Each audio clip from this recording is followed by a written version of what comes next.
How's it going today, guys? GAME-O-HOLIC here with another retro modern pickups video. Now this is another console exclusive box. Now the Famicom was a great console to collect for, but also is its successor. That's the Super Famicom. That's what we're talking about today. Let's see what we're adding to the collection.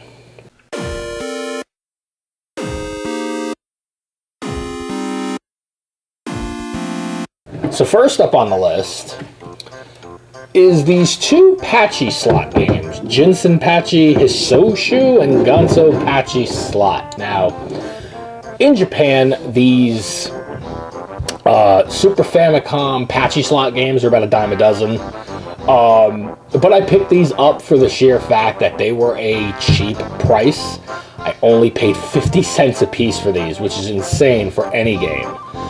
So I'm glad I added these to the collection. I like to tend to play casino games every now and then.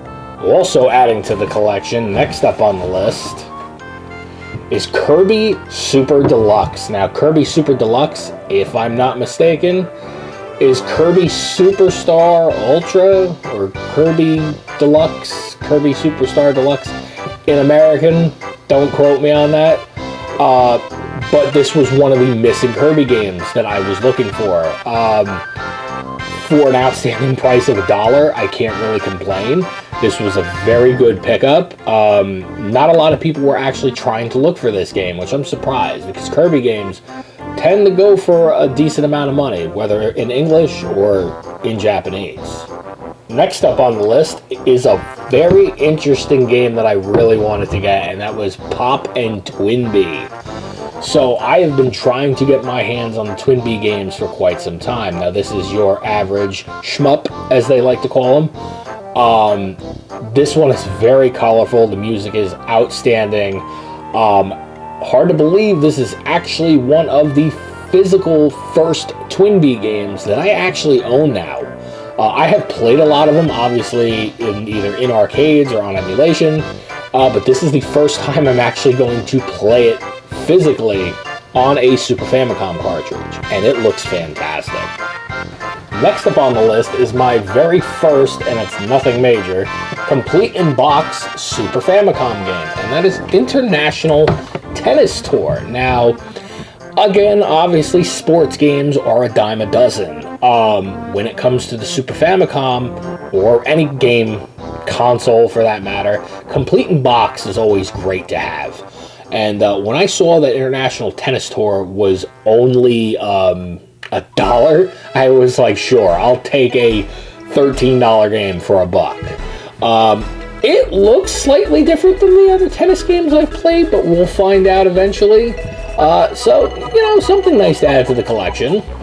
Next up on the list is my mystery to get all the Fist of the North Star games, and that is Hokuto no Ken 6.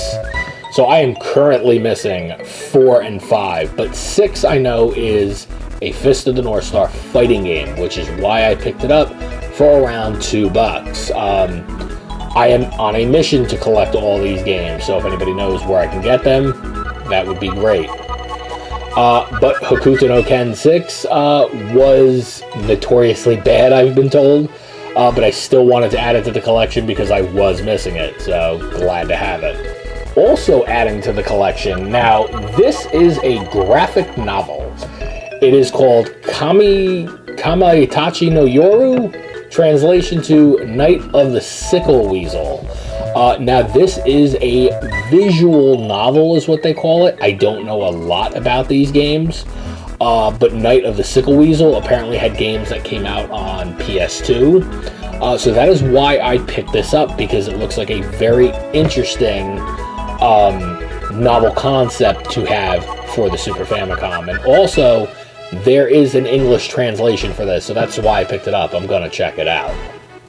Also adding to the list, Shining Scorpion Let's Go. Now, I have been told that this is a anime-like style racing game. I looked up some footage on this before I picked this up, and it looked really interesting. So again, all these games for around $1 to $2 a piece is absolutely fantastic. I think I paid $1 for this one. But But I can't wait to try this out. I love picking up import racing games, import fighting games. Again, you don't need a lot of translation for these, so checking out Shining Scorpion is going to be pretty cool. Now getting down to the last 3 games. So one of them is, and I already had this in English, but I picked it up for a specific reason, and that is Super Mario World. The reason I picked up Super Mario World, for 2 reasons. 1, I love the Japanese artwork.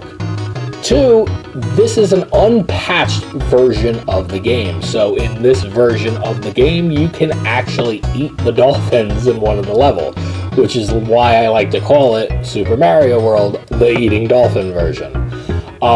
Again, a lot of these were going at auction for $3, $5, $10 a piece. I picked this up for $1, so I couldn't pass it up to eat dolphins for $1. This game is not dolphin safe, everybody. And the final 2 games we're going to talk about kind of go hand in hand. The first one being Seiken Densetsu 2, aka Secret of Mana. Now, as you know, this is one of those superly expensive games on the Super Famicom. And basically, there is English patches for this. This is how I will be playing it on my Retron 5. And I've always wanted to get into the Mana series. There's just a ton of games that I still need to collect for, but this was a good place to start for $1. And also another good place to start for $1, the final game on the list today, is Seiken Densetsu 3, which is Trials of Mana. Now, Trials of Mana, to my knowledge, has just been ported up to more recent consoles, PS4, Nintendo Switch, the list goes on. But this is going to be really good to start off back all the way in the beginning as originally intended. So I will eventually be printing out a list to look up all these games as I am trying to get into more Japanese RPGs, and I figure this would be a good way to start with the Mana series. Thanks again, guys, for tuning in to yet another Retro Modern Pickups video. And if you guys like these videos, I love making them. You know what to do. Like, comment, subscribe, share, do what you gotta do, and don't quit your day job. And as always, guys, stay retro.